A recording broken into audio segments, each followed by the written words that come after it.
원장님 강의 부탁드리겠습니다. 예, 소개 감사드립니다. 예, 박용욱 선생님 인문학 강의 듣는 듯 했습니다. 예, 잘 들었습니다. 예, 제가 발표한 내용은 레이저 어브레이징 네티브 트랙 앤 리미테이션입니다. 예, 지금 나와 있는 제너레이터 5를 보시고 있는데요. 지금 810, 940, 980이 이제 이 기존에 나왔던 거고, 지금 현재 1940나노미터까지 나와 있습니다. 5는 여러 종류가 지금 소개되어 있고, 주로 요즘에는 뼈팁보다는 이제 라디안이나 이런 볼 타입, 투링, 스리링 이런 게 주로 사용되어지고 있는 것 같고, 이게 4셀의 레이저인 1940나노미터와 같이 합치짐으로써 합병적은 좀 줄이고 폐쇄율은 높이는 그런 효과를 가져오는 것 같습니다. 그래서 긴 파장의 경우에 카보나이제이션이 좀 적게 생기는 것 같습니다. 단파장에 비해서. 그렇지만 파장이 짧다고 길다고 또 그렇지만 폐쇄율에는 큰 차이가 없는 듯합니다. 제 느낌에. 그다음에 다만 이제 시술 후에 뭔가 통증의 차이는 있습니다. 그다음에 제네레이터 파워. 여기 나와 있는 1320나노미터는 ND 야그 레이저고 나머지는 다 다이브로 레이저입니다. 그래서 반도체가 들어가 있기 때문에 크게 장고장은 없다고 알려져 있지만 간혹 한 번씩 제네레이터 파워는 점검은 한번 해보셔야 됩니다. 간혹 이게 떨어져 있는 경우가 있기 때문에. 그 다음에 이제 레이저 파이브를 이제 쏘기 전에 저는 한 번씩 이렇게 비춰봅니다. 비춰보면 특히 베어도 마찬가지고 링도 마찬가지입니다. 그래서 파이브가 중간에 한번 꺾였다든지 아니면 파이브 끝에 뭐가 묻었다든지 아니면 링 파이브 끝이 쪼개졌다든지 깨졌다든지 하면 빛이 산란이 일어나서 이렇게 깨끗한 링이 보이지가 않습니다. 그래서 이런 게 있나 꼭 확인하시고 한번 어브레이징 하고 나서 또 반대편 어브레이징을 할 때 다시 한번 더 비춰봅니다. 비춰봐서 팁에 뭐가 묻어 있든지 하면 또 링이 깨져 보이거든요. 그래서 아무것도 묻어 있지 않는데 링이 깨졌다든지 하면은 팁이 망가진 겁니다. 그래서 그거는 쓰시면 안 됩니다. 이거는 3링 파이버. 그 다음에 레이저 할 때 지금 저는 베인 앰프팅이 굉장히 중요합니다. 중요하고 지금 제가 주로 쓰고 있는 레이저는 1940나노미터 그 다음에 4에서 6W를 0.5에서 1mS/s로 지금 하고 있고요. 5는 주로 라디아를 많이 쓰고 있습니다. 그 다음에 어브레이전 시에 초음파를 보면서 레이저가 지금 어브레이전 잘 되고 있는지 확인하는 편입니다. 그래서 파워가 좀 약하다든지 하면은 이게 버블이 안 보입니다. 아니면 버블이 아주 약하게 보인다든지 하면은 뭔가 파이버에 문제가 있든지 아니면 제너레이터 문제든지 뭔가 파워에 문제가 있는 것입니다.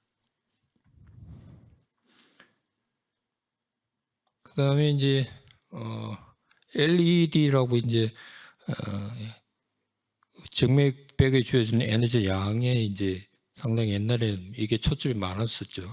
그래서 옛날에 60W 이하에는 전혀 60줄 이하에는 전혀 효과가 없다. 이렇게 이야기도 있었고, 그다음 100 넘어가면은 컴플리케이션 많다 이런 이야기도 많았었습니다. 그 표를 보시면 1470과 1950에서 보시면 블라드와 벤월의 업저션 코에피시언트가 상당히 높은 것을 알 수 있습니다. 그래서 이것만 봐도 낮은 출력으로도 충분한 효과를 데미지를 줄 수 있다 이렇게 이야기할 수 있습니다. 그래서 한 논문에 의하면 숏 웨이브랭스는 한 80에서 95, 롱 웨이브랭스는 한 50, 40, 이 정도까지 또 낮춰도 폐쇄율은 큰 지장이 없다고 그럽니다. 다음으로는 저희 병원에서 이제 레이저를 저는 약방의 감초처럼 이렇게 많이 쓰고 있습니다. 그래서 레이저를 또 다른 원장님들은 또 다른 방법이 DGS나 이런 것들이 또 비밀 병기가 될 수 있지만 저희로서는 레이저가 저희 비밀 병기라고 할 수 있습니다.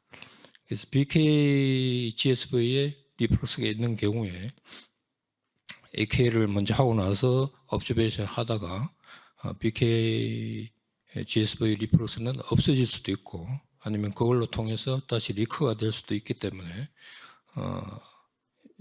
팔로업 도중에 이거 잘 보셔야 될 것 같습니다. 그래서 만약에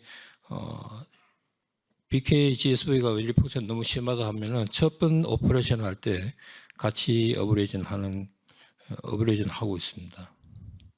그다음에 리커런트 베르커스 베인에도 주로 많이 사용하고 있고 AASV 스트레이트 포션이 있다든지 그럴 때도 레이저를 적극 이용하고 있고 간혹 리커된 환자 중에 림프비너스 채널에 채널 오리진에 그런 리플럭스가 있는 경우에도 림프노드 숏 세그멘트를 하더라도 거기에 직접 펑처해서 레이저를 하고 있습니다. 물론 아주 복잡하고 그럴 때는 DJS를 하겠지만 최대한 사이즈가 크거나 이거 DJS로 잘 안 막히겠다 이렇게 싶으면 레이저로 사용하는 편입니다.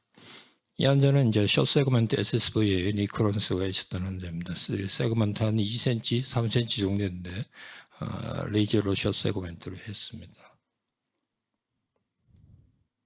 그 다음에 라이즈 다이아미터 트렁크 베인 치료에도 레이저를 이용하기도 하는데 지금 1940나노미터와 트리플링 파이브를 이용해서 출력은 6W로 풀백 스피드는 0.5mm/s로 해서 충분한 튜머 센터를 주고 레이저를 사용하는데 일단 진행을 하다가 다시 위쪽으로 초음파를 봐서 거기에 스파즘이 덜 왔다든지 좀 덜 어브레이션 됐다 싶을 때는 다시 레이저를 다시 위로 올려서 그 부분만 다시 레이저를 또 쏘고 또 내려오고 그런 방법을 해서 라지 다이아미터 트렁크 베인도 치료가 어느 정도 가능하다고 생각합니다.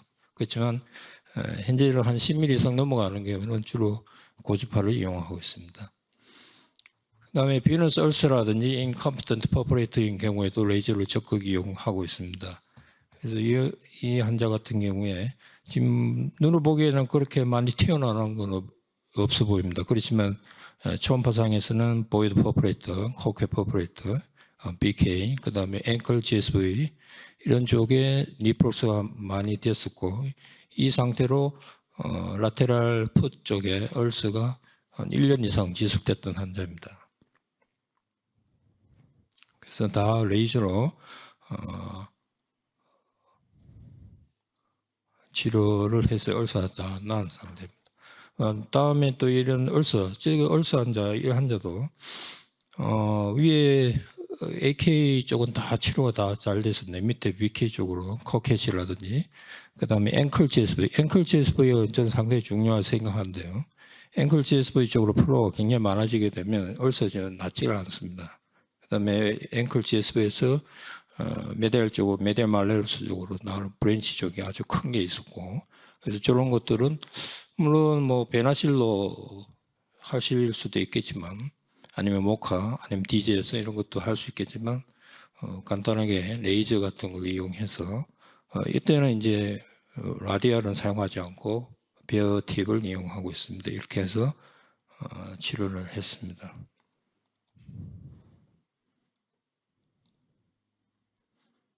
그래서 포스도핀 사용이고요. 그 다음에 보이드, 코켓, 그 다음에 앵클 GSV, 그 다음에 개양 주위로 드레인되는 그 SSV도 중요합니다. SSV 분지, 여기 상당히 프레셔가 많이 걸리기 때문에 SSV 브랜치라든지 이런 것들을 레이저로 어브레이전 함으로써 개양을 포함한 주위 조직의 정맥압이 뚝 떨어지면서 개양의 힐링 속도가 상당히 빨라지는 것 같습니다. 이렇게 되는 경우 한 3개월 후에 변하니까요. 그래서 레이저는 저는 이렇게 생각합니다. 레이저 기기 단독 사용도 좋고 또는 이때까지 나면 NT 방법이든 그다음에 RF든 그런 다른 치료법과 레이저 기기를 적절하게 병행해서 사용한다면 치료가 훨씬 깔끔하고 간결해지고 합병증은 최소화하면서 좋은 치료 성공률을 기대할 수 있을 것이라고 생각합니다.